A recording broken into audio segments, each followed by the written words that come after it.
First off, I want to thank the grace of heaven and the virtues of the masters, the mercy of the grand predecessors, transmitting masters, lecturers, and everyone here today for the opportunity to continue talking about the 15 temple rules and regulations. Last week we finished number 9, but actually before we go on to the number 10, I wanted to say something else about this number 9 here. Says, do not be attached to forms and appearances. Now, some people maybe, because, we say that the Tao is without form, and, people who maybe have a little bit of an understanding, maybe superficial understanding of like the Lao Tzu's philosophy, the Tao philosophy, if you will, the principles like Wu Wei, for example. Some people people kind of mistake that. Some people mistake that as being non-action, but that's not what it is. Likewise, they say, Tao is about being free, just completely like with nature. And so kind of means, do whatever you want, kind of. But that's also a misinterpretation or a misunderstanding of the principles, right? So now it's true that, yes, we, Holy Teacher here, or, basically these heaven mandated rules say, right, we don't be attached to forms and appearances. It says, do not be attached. That's kind of the key here. It's not to say that we deny the forms and appearances. After all, we are humans, right? As human beings, we live in the world of forms and appearances, forms. And so because of that, we have to make use of the forms, right? I mean, we can't say, all right, so these forms don't matter, then, this, whatever I do doesn't matter. I mean, that it doesn't follow. There's no logic there. Okay, so in particular, when we talk about proprieties, rituals in the temple, for example, right? People say, why do we have to do it like this? Why do we even have to do this at all? Well, first of all, these rituals, these proprieties, ceremonies, they have a basis in, partly it's a basis in tradition, okay, but they have a purpose, okay, and it's not just completely arbitrary, right? Someone didn't just come up with these types of rituals just for the hell of it, but they do serve a purpose. If you kind of understand what they're for and how, why they are, then, you realize that, it's not arbitrary. I mean, they do serve a purpose. Like when we do the bowing is not only respecting, showing respect, but also humility, right? That we can bow down. Some people, they're unwilling to bow down. Okay, so basically, we live in the world of forms as human beings. We follow rules. Okay, there are rules for us to follow, and as a human being, there's certain type of conduct that is expected of human beings. Okay, so and we obviously we follow natural laws, but there are also human laws, right? Civil laws set by the government, but also there are rules within the temple that we also need to follow, right? Now, so even though we don't want to be attached to forms and appearances, but it's important to realize we still live in this world of forms. Therefore, we are still subject to the proprieties, the rules, regulations, disciplines, and whatever of being a human. And the Tao is free from attachments, right, to forms. But when we do have forms, right, we must follow the principles and proprieties. Okay. So basically, that guide us. Okay, they guide us to use. Right, there's a saying we say in the Tao, we make use of what we say false forms. Okay, forms to realize what is true, the formless truth. Okay. And that, unfortunately, because we're here, we have to do it that way. I mean, we can't just realize the truth, the formlessness, that sunyata or whatever, without going through making use of these forms. Or I'll say maybe, well, even the Buddha, he had to make use of the forms to get to that point. Okay, to get to that. So we all have to make use of that.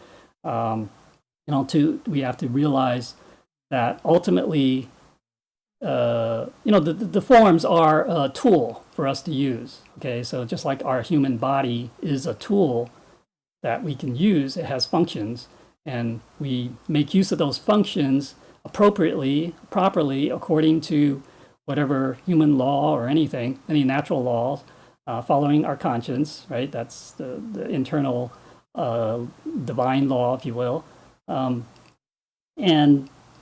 that's fine, and that's how it should be.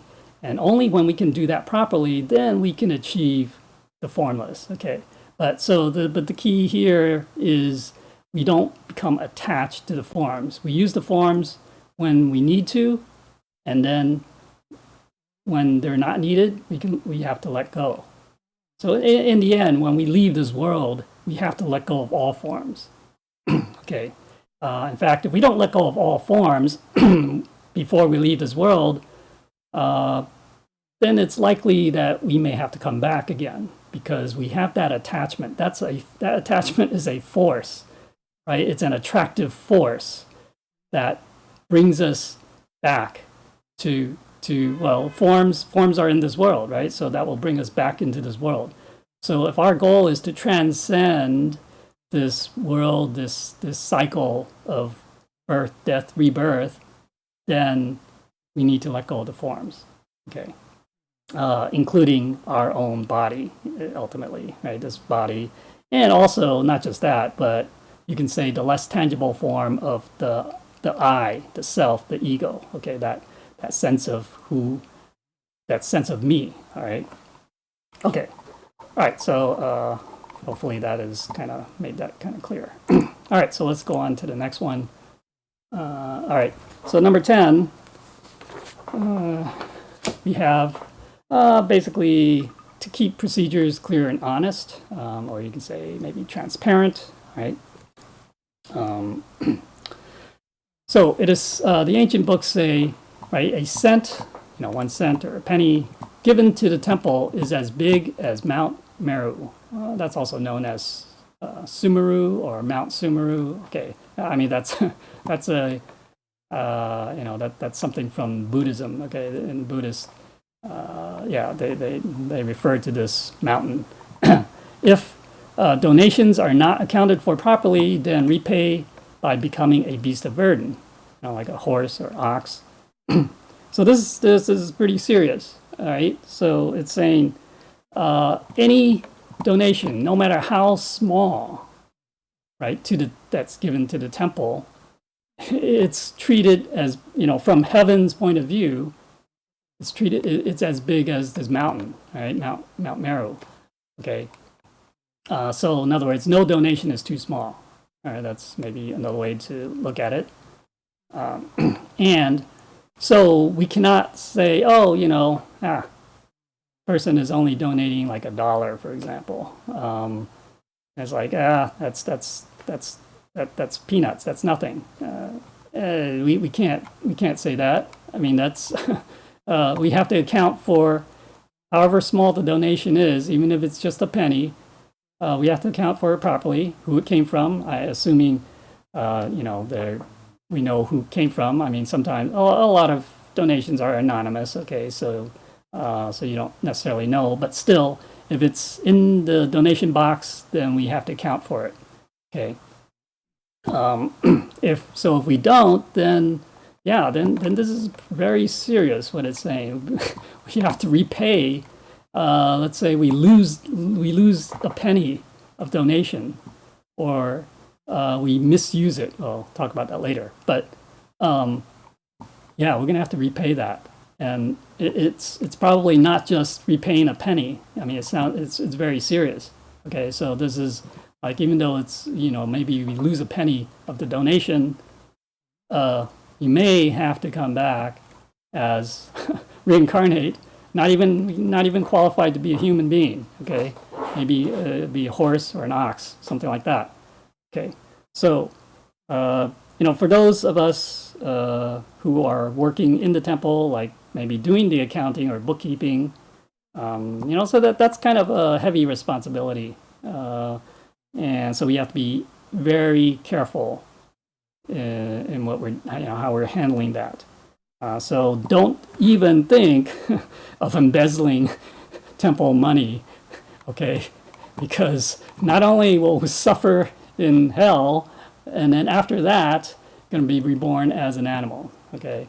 So that is like super serious, okay? All right. So temple donations are people's hard-earned money. Even though it may not be much, it is their sincere donation. Right? When it is donated, it is as big and tall as Mount Meru. Right? So it's really, so it's not how much, the quantity, right? It could be a penny, but if this person has no money and that was their last penny and they donated it, from heaven's point of view, that is worth a lot, okay? Because it was, sincere. I mean, they were willing to give up everything they had, basically, as a donation. So you can say that that's sincerity, and sincerity in this case counts for much more than the quantity of the donation. Okay, and so you hear the story, and we've mentioned the stories before of I think there was a Buddhist story of where the people were donating lamps, oil lamps, right, for the Buddha, right there, and then and this one, so people, they donate all sorts of like, even these gold lamps and things like that. Seems like that very precious, but this old lady, she had no lamp to give, but she cut some of her hair to use as a lamp wick, okay, and put that in a dish with a little oil, and that was the lamp. And so we might think, well, that geez, why would we want to use this? But actually, so they lit all the lamps, and overnight, this great wind picked up and blew out all the lamps except for that old lady's lamp, okay, where the wick was made from her hair. And so that, maybe that's an apocryphal story, but it illustrates the point that sincerity is really what matters, right? This is, you can say, quality, right? Quality over quantity is what matters. So sincerity in this case is the quality, right? That's kind of like what I pointed out in the beginning of when talking about these 15 rules, temple rules, is the quality is what is really important. Okay, so this is the you can say the sincerity. That's inside. That's in our heart and mind. Okay, so that is more important than what is on the external side, on the outside, the physical, the quantity. Okay. And then there's also a similar story in in the Bible, but so this is kind of a basic, fundamental principle, if you will, of what heaven is looking at, and really heaven is really looking at our heart and mind, what's in our heart and mind. That's really the most important thing. Okay. Yeah. All right. Okay. Okay, so therefore, if someone makes a cash donation, it belongs to the temple. And if we do not report it systematically and in detail and do not use it appropriately, even if we spend only 1 cent, 1 penny of temple funds, and because of corruption, greed, selfishness, the transaction is not recorded clearly and honestly, then we will pay the price through karmic retribution, even so far as to reincarnate as an ox or a horse to repay the debt. Okay, so so again, just kind of reiterating the point, the important point here, that every penny counts. Okay, and so obviously we should view, I mean, the temple funds, obviously it's public funds. Okay, so that's what's we can say it's public. That's a little bit later. There's a rule about cherishing what's public. Okay, so but okay, so so yeah, definitely do not think that I can even borrow temple money. There's like, well, the temple has a lot of money. I mean, why can't I just borrow that for even a day, to pay off something, and then so I'll pay it right back. That is a big no-no. Okay. Okay. Sorry. And then, okay, the other thing that we have to think of also as a donor, someone who makes a donation. Okay, we make a donation. Once we make that, it leaves our hands and it enters, is given to the temple. It belongs to the temple. Okay, now when we make the donation, we might say, oh, it has a, we might use it, say it's for a particular purpose, building a temple or for whatever, buying fruits or printing books. We can specify these things, but once we do, it's the temple. It no longer belongs to us. Okay, so we can't say, oh yeah, I made that donation, so wait. I mean, obviously you can also change your mind. Okay, say, okay, I initially thought, okay, maybe we'll print books with this, but I changed my mind. I'll change it to, building the temple. That's okay. But we cannot have any attachment to that money that we donated. Okay, it's no longer ours. It belongs to the temple now. Okay, so then no more strings. There are no strings attached to it. Okay, so we can't think that way, right?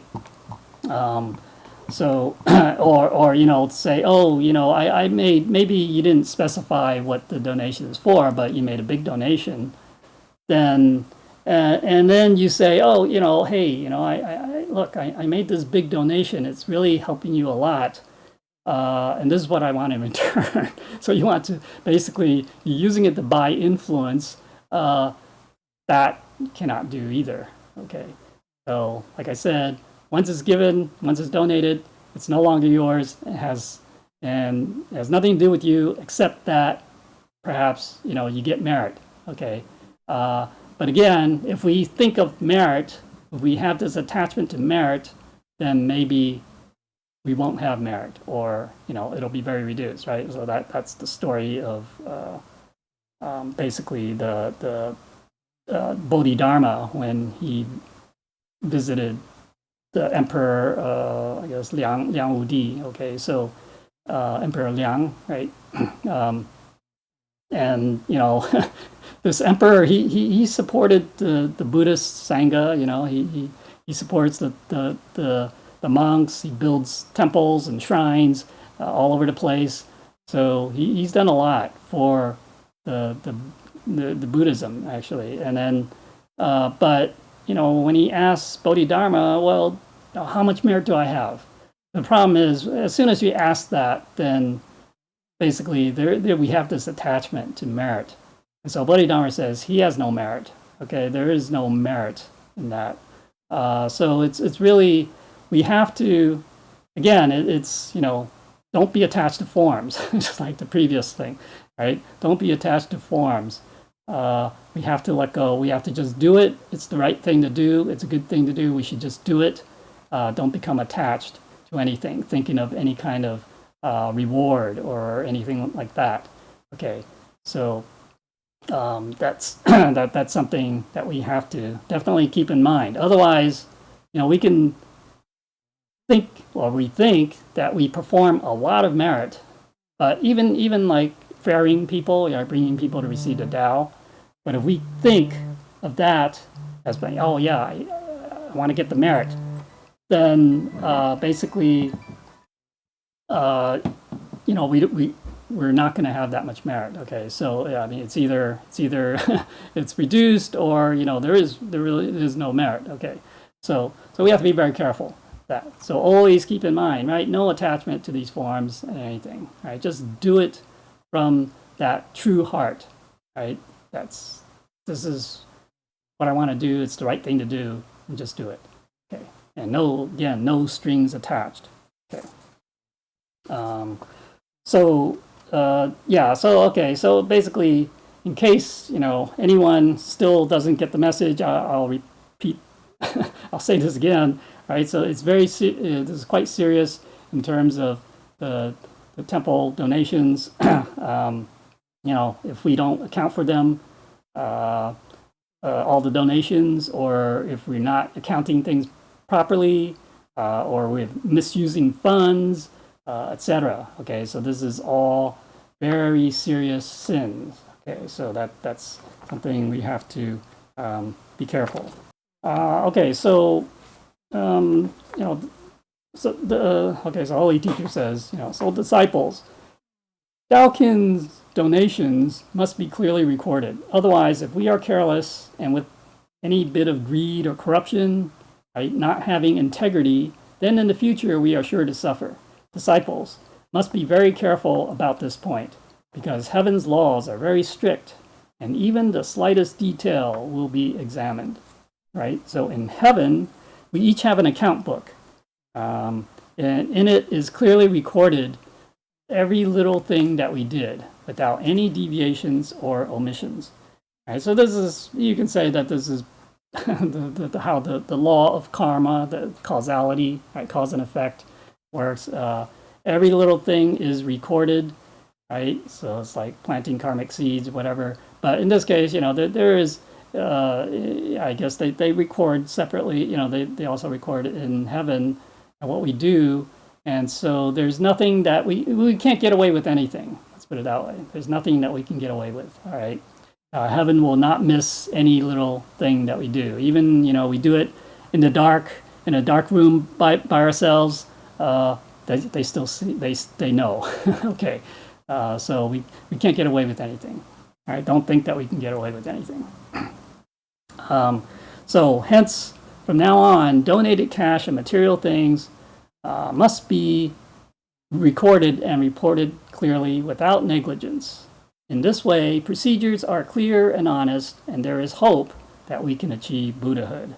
Right, so disciples, so basically, it's saying that as long as we do things properly here, we keep make sure that everything is clear, accounted for properly. We don't want to. Sometimes, maybe we make mistakes doing the bookkeeping. But then we're going to be responsible, so we should still, it may be unintentional, okay, we might have unintentional mistakes, but still, we have to be careful and should not make any mistakes, right? Ultimately, we don't realize it, but we may have made some unintentional mistakes, but then that may cost us in the end. We might have to suffer for that, suffer some consequence. So it's a very big, you can say, responsibility to doing the bookkeeping, the accounting, right? I'll say one thing, like in the past, there are Chen who've kept the books, the accounting in the temple, and they find out that the numbers don't add up. Right? There's some missing.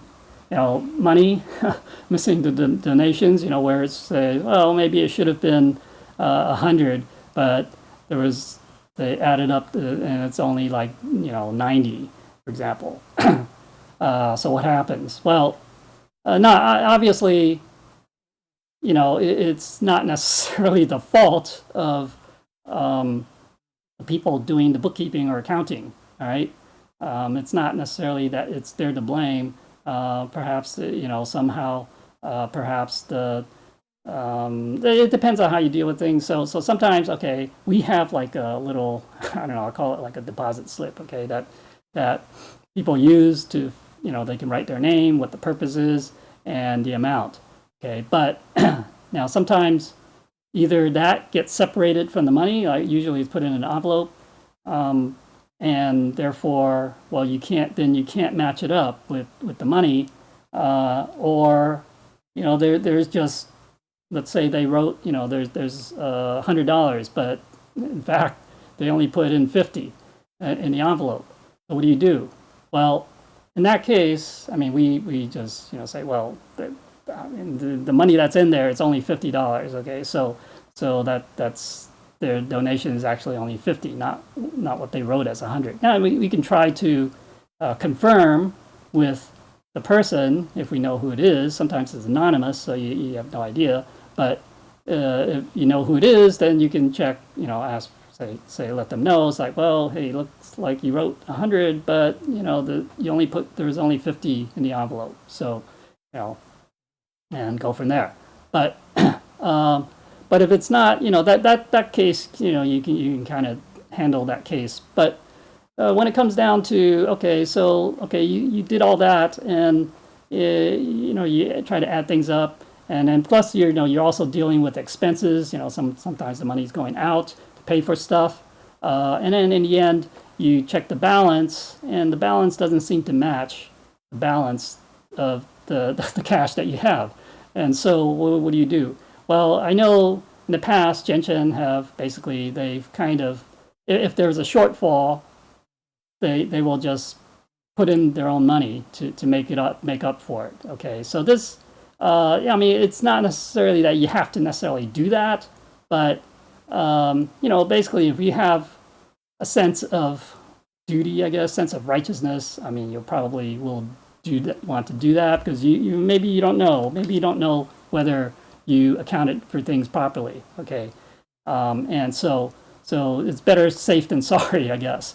But you can say that doing that, and I've done it too myself, and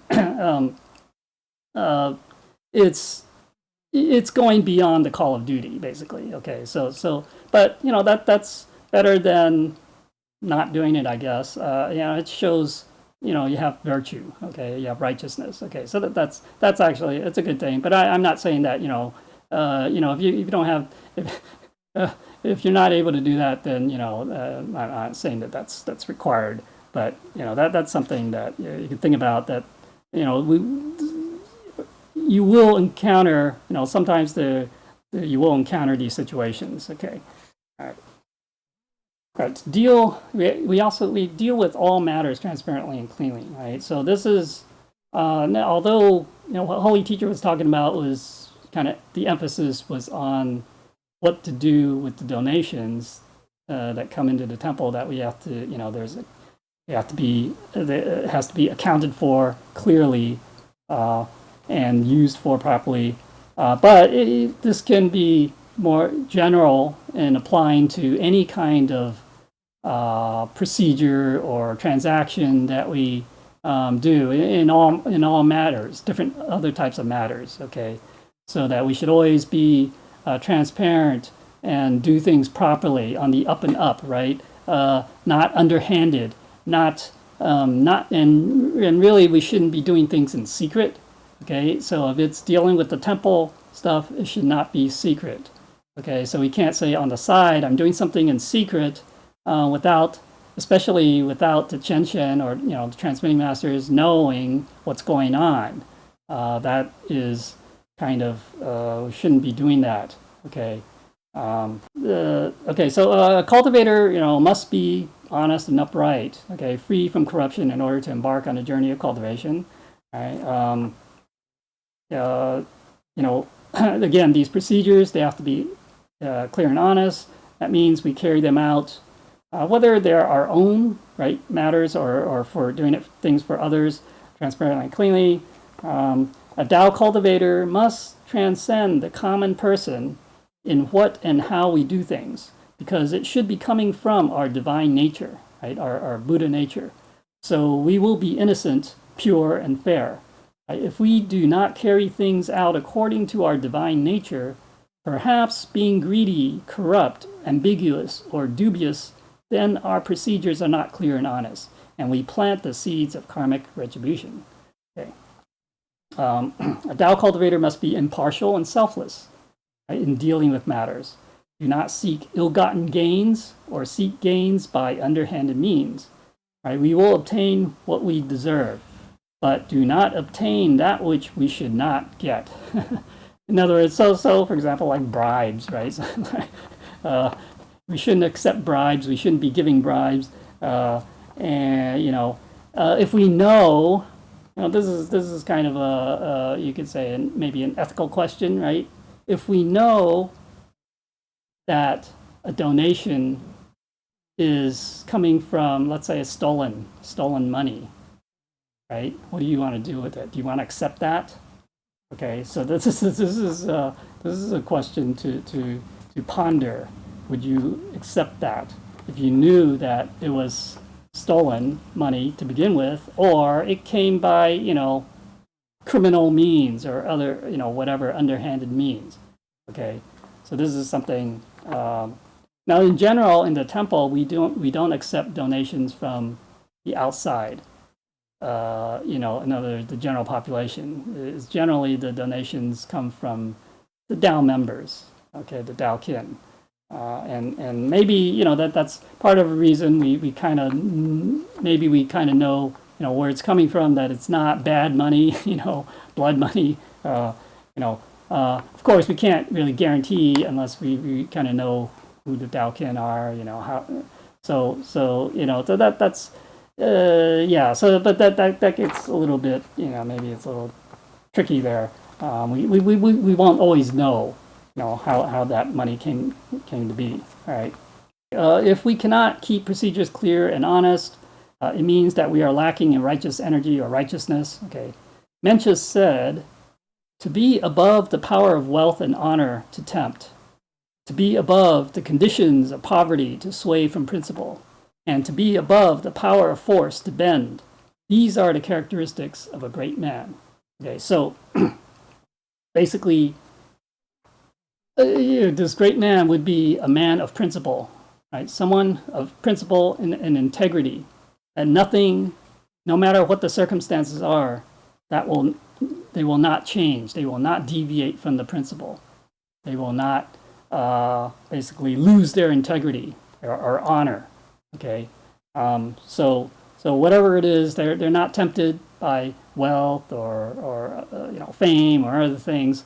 And even if things are bad, right, it won't force them to again give up on the principles. So I mean that's kind of very difficult to do. I mean, if we say, well, I'm in basic survival mode, right? Without I have nothing. Let's say I'm homeless. There's nothing, no food. Right? What am I going to do? Do I still stick with my principles? If I'm a vegetarian, if I've taken the vow, if the only thing that I can find is, meat,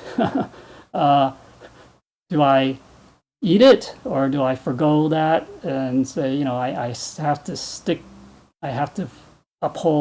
fulfill my vow? Right? This is a question that each person has to answer for themselves. Okay. All right, I can't tell you that, you must do something. Okay, but just think about it. Do we stick to our principles or not? All right. Okay, so, right, and also being forced, whether, being forced to do something. Okay. So again, according to Mencius, this is a great, a saint or a sage, they would, these conditions, these situations will not force them to change. Okay, so you can see whether we are qualified to be a saint or a sage. All right. Okay, so that all right. So the next one, number 11, is to notify when departing and returning. This is, or you could say, informing when departing. You could say when this is, yeah. So Holy Teacher here is kind of splitting these characters, but it says "to." Okay, is to leave. Means to leave or depart. Gao is to notify or report or to inform, to tell. ban is to return or to come back, and min is to reply in person. So basically, to notify when departing and returning means to report clearly to Chen upon completion of an assignment, right? Or to notify and ask for and follow the guidance from Chen before dealing with Dao affairs or Dao matters. And upon return and or completion, to report the status to Chen as soon as possible, so as not to let them worry.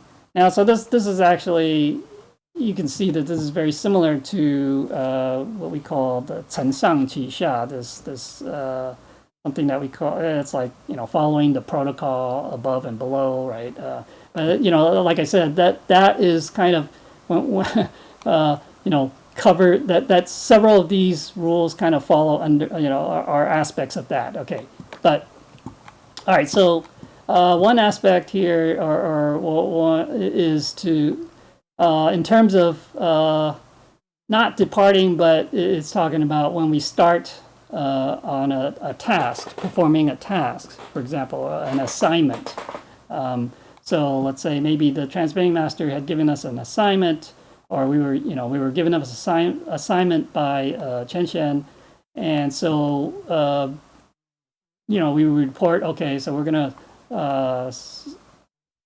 start to do this, and then once it's done, then we should report back, okay, that is completed, or whatever things. I mean, obviously, you can also while you're still working on it, you can also report, what the status is at any time. Of course, maybe there are problems that you encounter, and then you need help or advice or guidance. That's fine. But at least when we start out, we're going to do it, and then when it's over, when it's done, or maybe we find out that we're unable to complete it, then we should report back. Okay. Okay. So yeah, the before starting, where it says here, we ask for and follow guidance from the Chen before dealing with the matters. So yeah, perhaps we say, oh, okay, I'm going, or maybe it's not necessarily a task that was given to us. Maybe it's something that we wanted to do. Okay, let's say I wanted to go out, go somewhere and propagate the Tao. And so basically, you're going to ask the transmitting master who is responsible. They ask, oh, okay, this is, I'm thinking of going out to somewhere to propagate the Tao. What kind of guidance or advice can you give me, right? And so we can do that. We should do that. And then, after we come back, then we should report, oh, this is, so I propagated, the Tao to several people or whatever. This is the status and the end results. Okay, to let them know. All right, so this is kind of, you can say this is a very common, this is not unusual. I mean, this is something that we also do in society as well. All right. Okay, so it's kind of, you can say it's part of the standard proprieties, I guess, etiquettes. All right. Okay, so this rule is to remind us to be loyal and responsible in our dealings with people and matters, to uphold the order of seniority, follow proprieties when coming and going.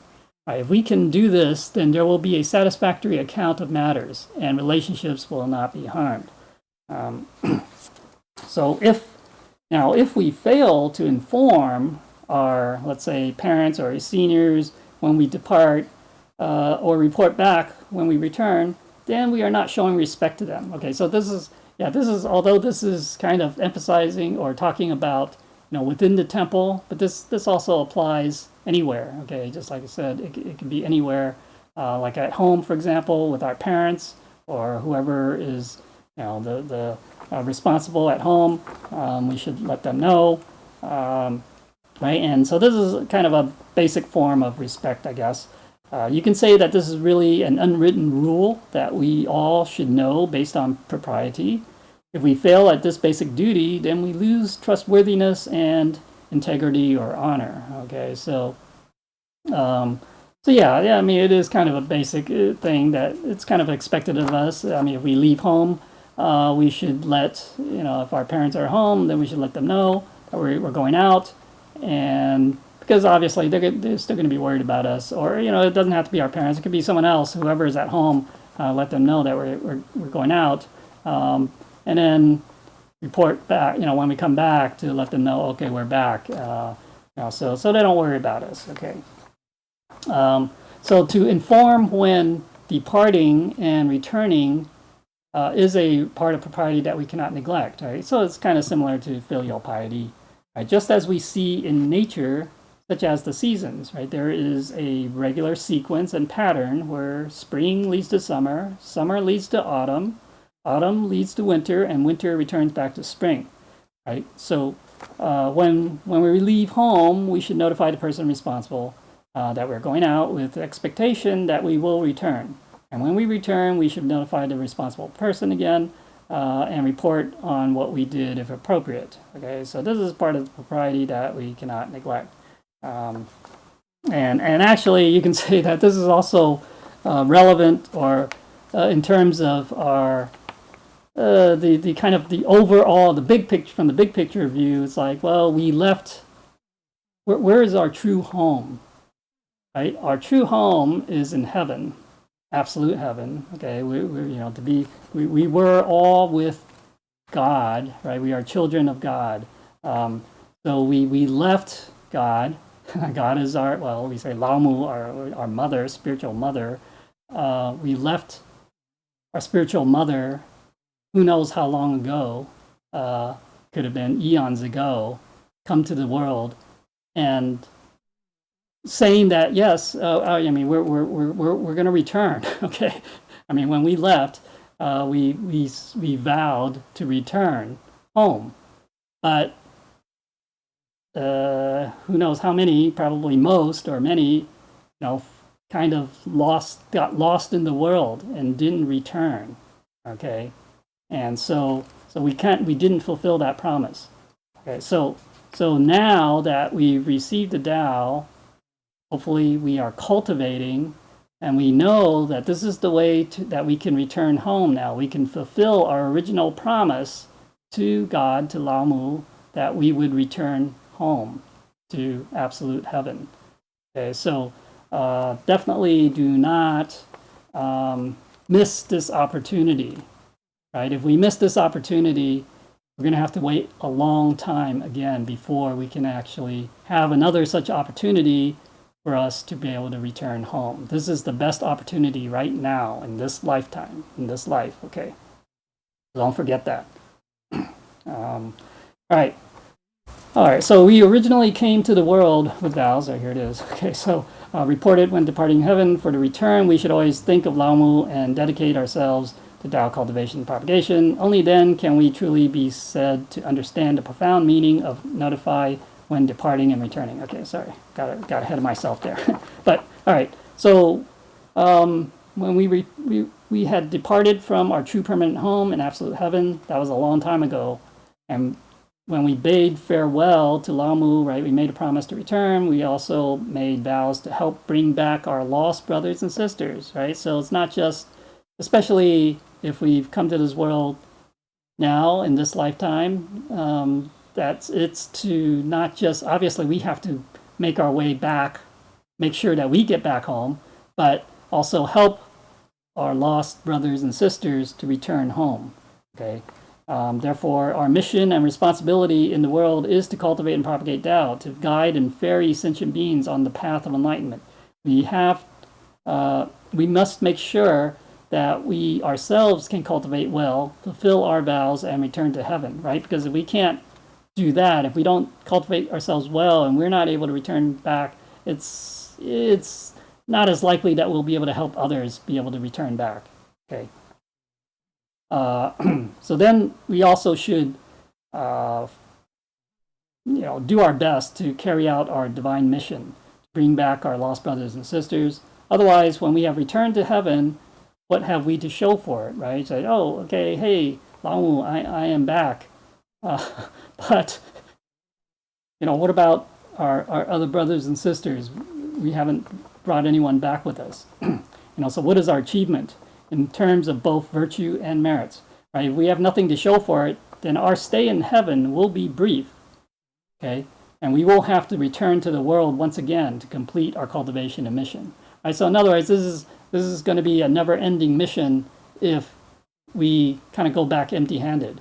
Right? Now, even if we go back, we bring back some people, we can still come back, of course. I mean, then we'd be like that bodhisattva, where we have that great compassion and mercy for all sentient beings, and we want, the next time there's a chance, that we want to go and try to help them, bring them back again, okay? Or try to bring back more sentient beings. Right? So that's obviously, that's a very noble cause, and that is what Lao Mu, God wants, of course, all her children to be able to leave this cycle of suffering and return home. Okay, it may not be easy because they're so lost and they're so confused and they're so attached to the world and all the forms. But there's no time limit here, right? We do our best, and if obviously we're not going to complete the mission in one cycle, and so then there's always the next cycle. Okay. All right. Let's see here. We are. Oh, okay. So now we're on the next one, number 12. Do not disrupt the system, or say the system is basically like this lineage, the lineage of Tao. I guess you can say the golden thread. Okay. So this, I should have just said Buran. Okay. So no chaos, I guess. Yeah. Means not disorderly, right? The Shi is system. Okay, it's the rope that representing the golden thread, and Tong is, you could say it can be like a verb. It's unify, or it's unified. Is the leader, master, true principles of all things, which is also everyone's Buddha nature. Okay, so yeah, so this is basically follow. So one of the messages is we follow the golden thread. Okay, so now what what keeps everything in order, right, is the Buddha nature. Okay, so those are the two key things here, and we always talking about that, the Buddha nature. So even starting from the first rule, right, to respect the Buddha nature, and so everything is really revolving around the Buddha nature. Okay, all right. Now, so do not the Buddha Shitong, do not disrupt the system, means that Tao cultivators must not stray from the true Tao, and the true principles of the Tao. The Buddha nature must be the master in all we do, right? And we must not enter into deviant paths and heterodoxies. Okay, so I've talked about these before, right? The 4 heterodox practices: geomancy, that's kind of like you can say like feng shui, right? The being able to the fortune telling, that kind of thing. Alchemy, typically this is like you say, well, whether it's external alchemy, or internal alchemy, in terms of like qigong, that kind of stuff. And then kung fu is kind of more the external, the physical kung fu, and meditation practices. So these 4 practices are, in Chinese it's Su Liu Dong Jing. Okay, so these are what we call the heterodox practices. Okay, they're the deviant paths. These are not true. These are not the true Tao practices. All right. Okay, so the truth is unique, right? It's unambiguous and absolute. If we desire and seek the false forms and enter into the side doors or the heterodox paths, then we have disrupted the system and severed our link to the golden thread that was passed down by holy teachers Suzun and Sumu. Okay, so the golden thread is very important. because that is our link back to heaven, right? If we sever that, then we've severed our link back to heaven. And so that will be all the more difficult for us to return. And so you got to make sure that we aren't, tempted or, lured into these other types of practices. Now, a lot of people, they probably, geomancy, right? I mean, maybe we don't necessarily practice this ourselves, but I mean, if we go see fortune tellers, for example, we shouldn't go see fortune tellers. I mean, there's no point really in going to see a fortune teller, because a true cultivator will not be bound by whatever the fortune teller says, okay? Basically, they will not be accurate, right? They cannot predict accurately what's going to happen to us, because we basically, as a true cultivator, if we are really truly cultivating, right, performing merits, cultivating our virtues, then that will change our karmic fate, karmic destiny. That will change. It will change, right? And what they are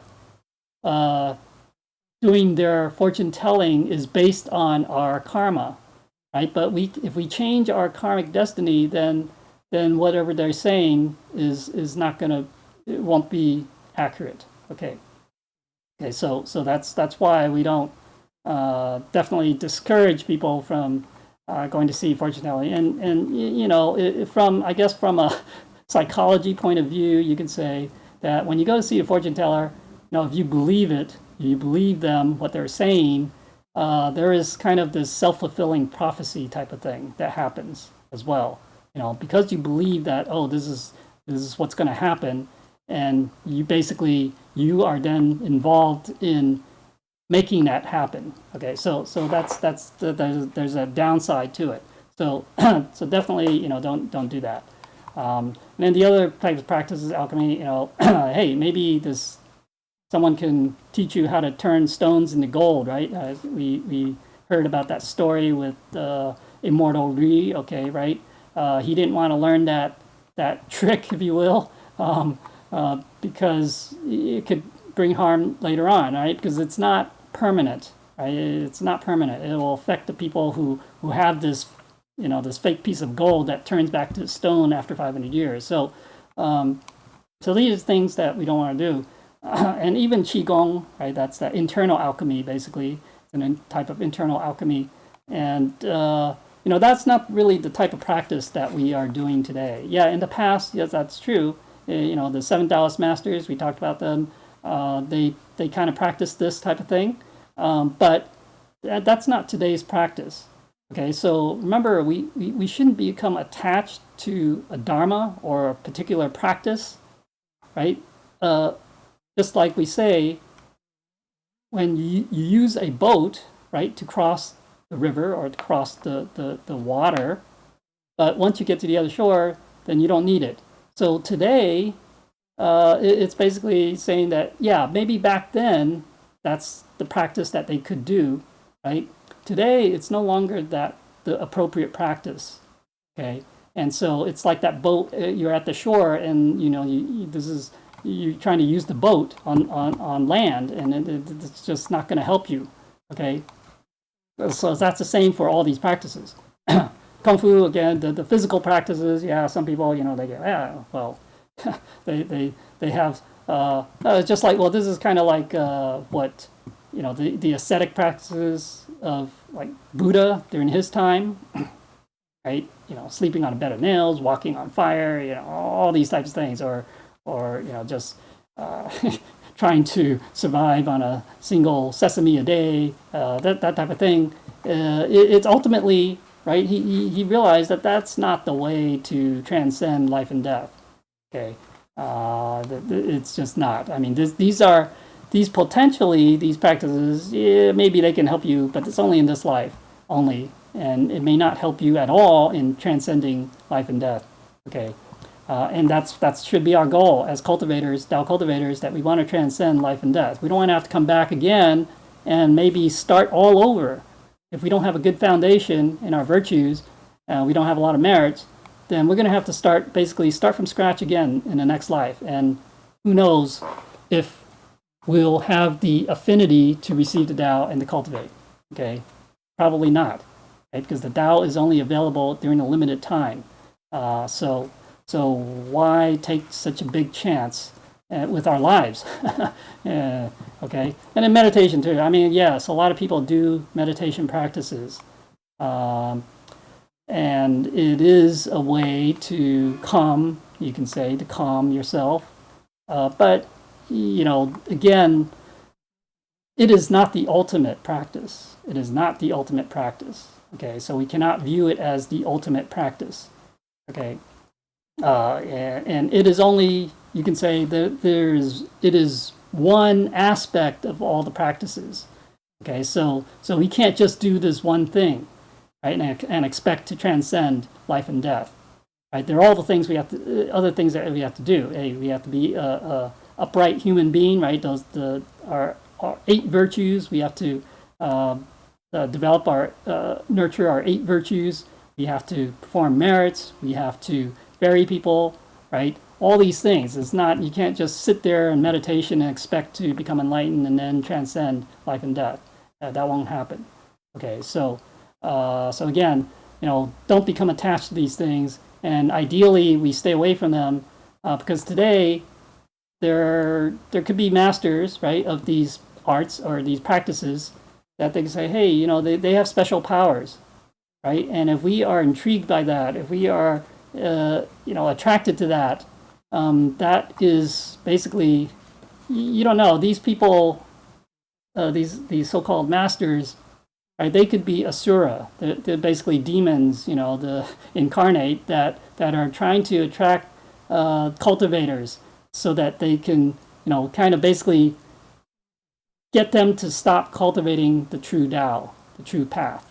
Okay, so, and oddly enough, they get merit for doing that. Okay, so but that's basically that is their mission. Their mission is to kind of cause cultivators to not cultivate the right way.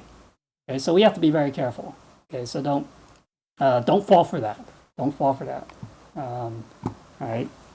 Okay, so we want to uphold the temple rules to avoid slipping back.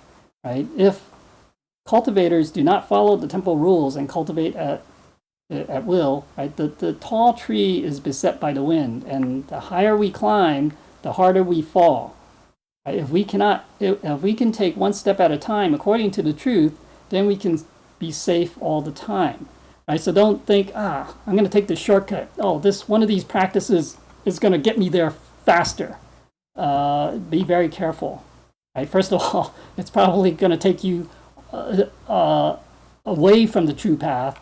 Okay, but even if it kind of speeds up the process of getting there, it's very dangerous. Okay, so it's not about how fast, right? Again, you can say, not the fast would be the quantity. It's more about the quality of how we go about it. Yeah, we can just take it step by step. We should take it step by step. Don't try to get ahead of ourselves. Because if we try to get ahead of ourselves, maybe we didn't build a strong enough, solid enough foundation, right?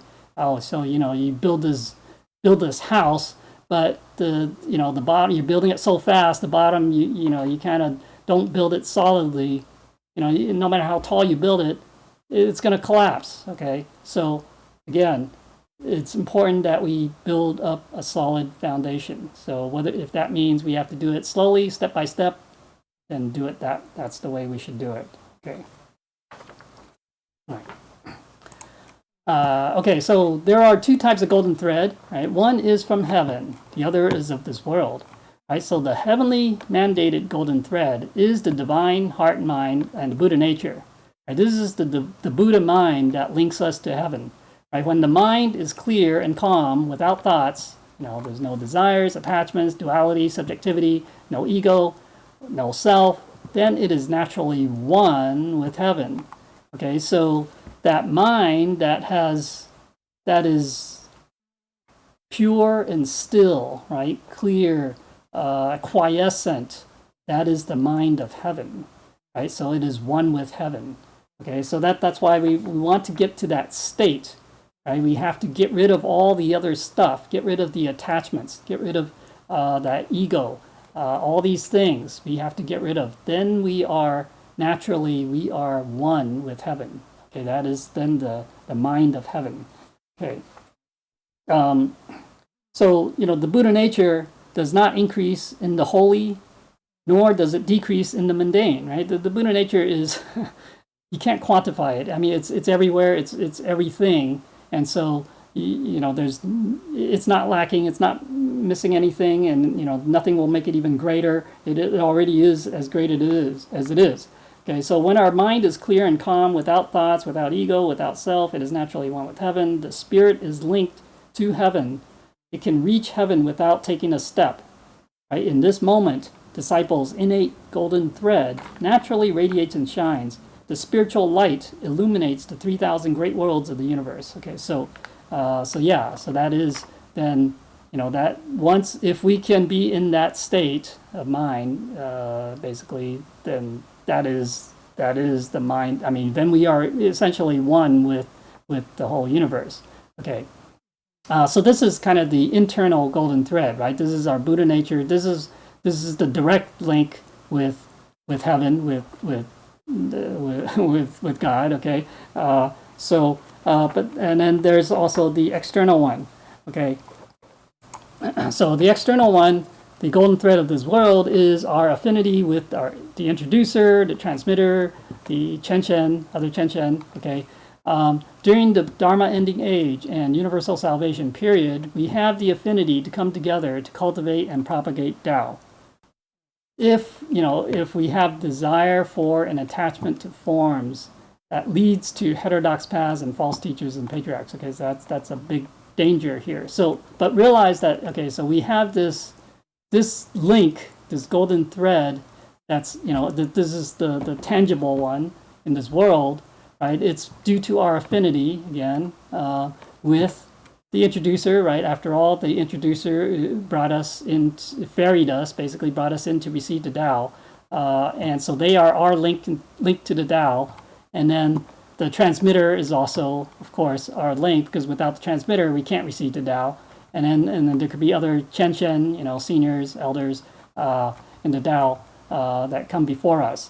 Okay, this is kind of like our link. And of course, this also, this also goes up to our, the patriarch, right, Sujin, Sumu.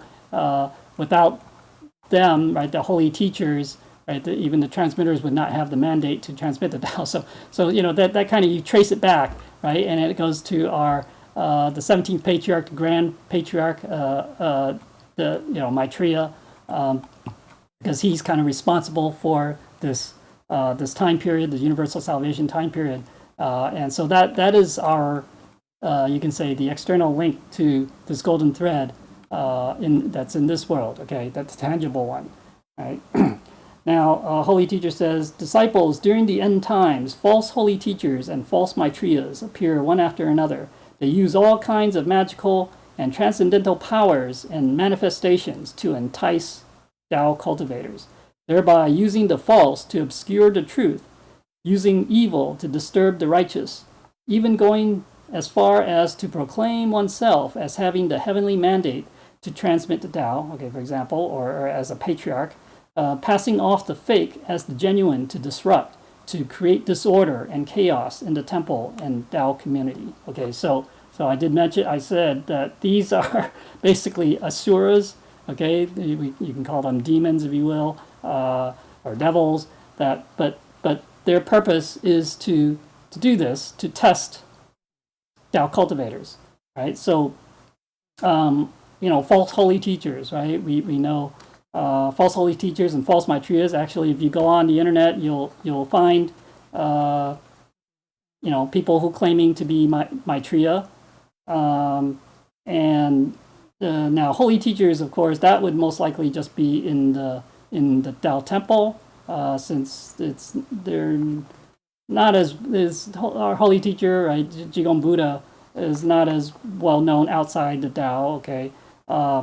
And so that would most likely be within the temple. And actually, we've encountered that here.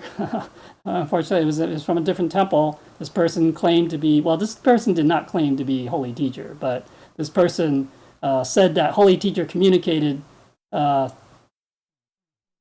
through her, saying, giving instructions and all that, and said that, oh, she has the mandate, transmitter mandate, right? That so she's basically a transmitter. And also, when I heard this, I said, "Wow, man, that's bad." I mean, this is definitely deviant. Okay, it's no longer the true Tao, right? So we have to be careful of that, and we can't fall for that. Right? Don't fall for that. So that's why we have to understand what the true golden thread is. Do not deviate from that. We know that 18th patriarch, Sijun, Simu, right? They are the last patriarchs. There are no more, and yet there's also a group that claims they have, what is it, the 19th, 20th, maybe 21st patriarch. I don't know, but those are false. Okay, so these become false patriarchs because we know that there cannot be any more. It's fulfilled the I Ching, right? The 64 hexagrams, the 64 patriarch lineage, and that's it. Okay. All right, so this is a time. Unfortunately, we are in the end of the end of times. I don't know, the Dharma ending age, and this is where all these things will come about, and that's what we're going to see. We maybe haven't seen much of it yet, but there will be more to come, and that's why we have to be extra careful and cautious, right? Don't loosen up. We have to be on guard all the time, and that's why it's so important to follow these temple rules and regulations, proprieties. All these things are to protect us. If we follow them, they protect us from being lured into these deviant, these heterodox paths. Okay. So temple hosts are especially a target of the asuras, right? Taking advantage of one's carelessness. If people bringing heterodox teachings and practices come knocking, do not let them in. Okay. Do not be confused by their words. Otherwise, listening to and following them will naturally disrupt the system of true Tao and sever our golden thread, plunging us into the path of hell. Right? The tests and trials in the Tao field are for the purpose of selecting true saints and sages, but we must have unwavering faith in the truth to succeed. Okay, so we have to keep our faith. Don't say, "Oh wow, look at those people! That temple. They have so many people. They're like every year they have so many more people every year, and seems like things are so good over there. Why don't I join them?" It's like, well, you don't necessarily know where they're going. Okay, they may not be going in the right direction. So we have, there all these things that we learn about. They come into play, like contentment. Okay, we should be content. I mean, we are in this golden thread. We have a particular golden thread. It's due to our affinity here. Okay, this is our affinity. We should stay with it as much as we can, right? And don't be too curious, right? Curiosity killed the cat, right? Is that the saying, right? So the same thing. Don't be too curious and follow these other things, okay? Because then we might lose everything, lose our life, okay? So that's not worth it. Definitely not worth it. Okay. All right.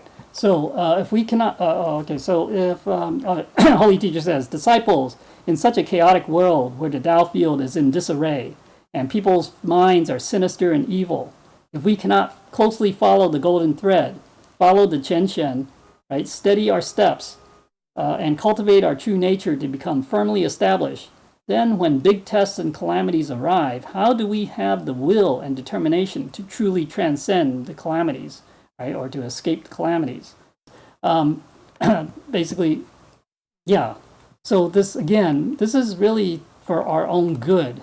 Okay, it is for our own good. Right? Don't think we know better. Okay, so we should have the faith in this golden thread and follow. Okay, don't deviate from it, because this could save our lives. Right, when the tests come. When the calamities come, Okay, so now, therefore, right, when we have cultivated our nature so that it is upright and proper, and evil cannot intrude, only then is it not disrupting the system. See, so here you can say that we are righteous, right? We are righteous, we have integrity, we have honor, we will not let the evil get to us. Okay, we will not be tempted by the evil. So if our nature is not upright and proper, evil will invade. We will wantonly, arbitrarily or willfully believe the evil. We will not respect the Chenshen and sponsors, the introducers, guarantors. And if we break the golden thread, then our life cannot be saved from disaster. Okay, so again, this is very important that we don't. We don't, again, do not like go from temple to temple, say, I want to check out different temples, go participate in the temples. We don't do that. Because there's another thing that Holy Teacher says, you can't stand on two boats at the same time, right? If you're straddling two boats, if those boats aren't going in the same direction, then you're going to have a problem. You're going to fall into the water, and you won't be on either boat. Okay, so again, the golden thread. This is where we are. This is affinity brought us here, and we should just maintain that, continue with that. All right. Okay, so let's see. All right. I guess that's it for today. The time. All right. So we'll end it here. If I had said anything wrong or said anything not satisfactory, I asked the Buddhas for forgiveness, and I also asked transmitting masters and lecturers for their corrections. Thank you.